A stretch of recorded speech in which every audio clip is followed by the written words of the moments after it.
This is a perfect moment.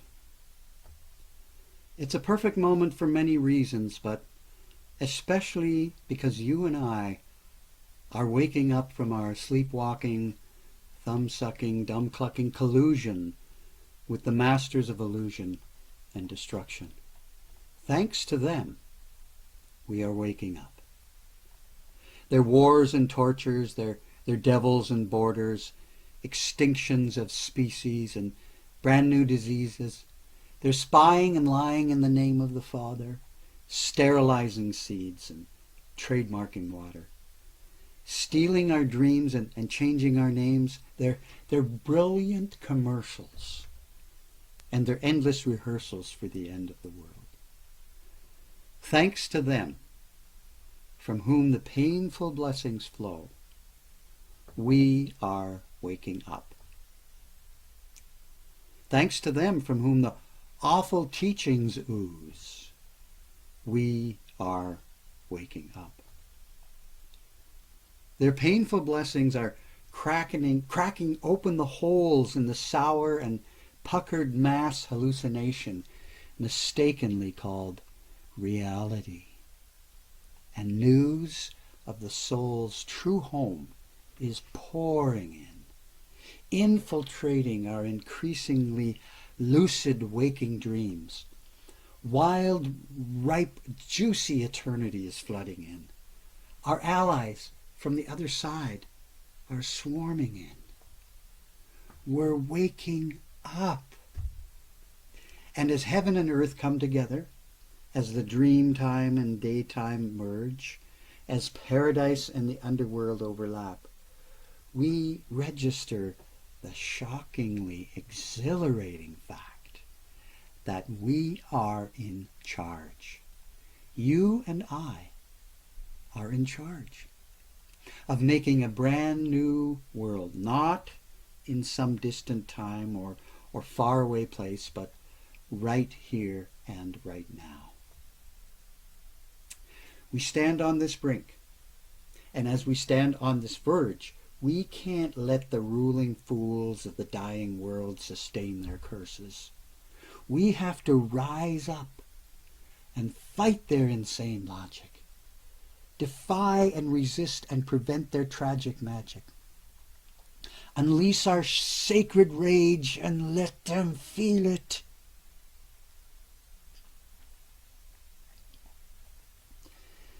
But overthrowing the living dead is not enough. Protesting the well-dressed monsters is not enough. We can't afford to be consumed with anger, can't be obsessed and possessed with their danger. Our sweet animal bodies need to feel rowdy blessings. And our amazing imaginations need to thrive on missions that incite our belief and our delight. We need truths in their wild state, insurrectionary beauty that excites our curiosity, and outrageous goodness that drives us to perform heroic acts of lusty compassion, ingenious love that endlessly transforms us, and tricky freedom that is never permanent but must be reinvented and reclaimed every day, and a totally serious yet always laughing justice that schemes and dreams about how to diminish the suffering and increase the joy of every sentient being. So, I'm radically curious, my fellow creators. I'm seriously delirious. Since we are in charge of making a brand new world, where do we begin? What truths in their wild state are we planning to plant at the heart of our creation? What stories will be our reminders? And what questions will be our fuel? Well, here's one for you.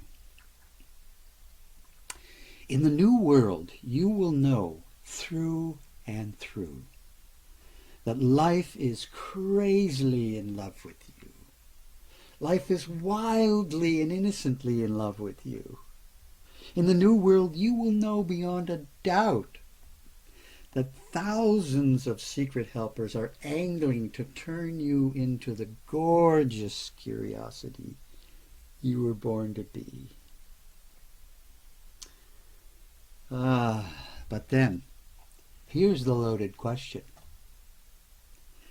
The love that life eternally floods you with has not been exactly unrequited. But there's room for you to be more demonstrative. And if life is wildly and innocently in love with you, are you prepared to start loving life back the way it loves you? Well, in the new world, you will. In the new world, you will reject paranoia with all of your smart heart. Instead, you will embrace pronoia, which is the opposite of paranoia. Pronoia is the sneaky suspicion that the whole living world is conspiring to shower you with rowdy blessings. Pronoia is the dawning perception that life is a conspiracy to liberate you from ignorance and fill you with love and make you brilliantly soulful. My fellow creators, I want you to know that I am allergic to dogma. I don't trust any idea that requires me to believe in it absolutely.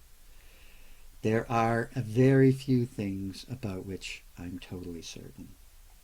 But I'm absolutely certain that pronoia describes the way the world actually is. Pronoia is wetter than water, truer than facts, and stronger than death. It smells like cedar smoke in spring rain.